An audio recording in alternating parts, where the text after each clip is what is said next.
Hello everyone, today I'm going to show you how to fix the Microsoft Authenticator app not showing the code on your new phone.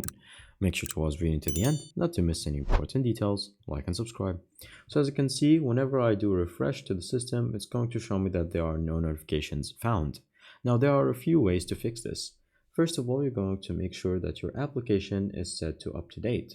Now, although you have just installed it on a brand new phone, sometimes it can switch very quick. So all you have to do is simply just search it, and then once you see it and it says that you have to update it, then make sure that you do the update as well. As you can see, I have just installed it a few days ago, but it shows me that I have to update it. So all you have to do is click on update and make sure that it goes through. Once that is done, you're going to go to your settings, and then from here in the settings, you're going to go to the network, and then you're going to search for the time.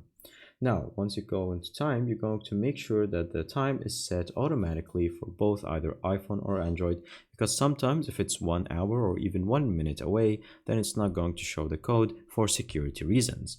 And so once you have double checked that the set time is automatically, then all you have to do is go leave. And if it still doesn't show, then all you have to do is going to search for your app. So for example, Microsoft. In here in the application, as you can see in the recently open, click on it. And then from here, going to show you for your permission and options. All you have to do is click on the storage and cache and make sure that you clear both the cache and the storage. Then once you log in once again, then it should work totally fine. Thank you guys for watching. See you next time. Bye bye.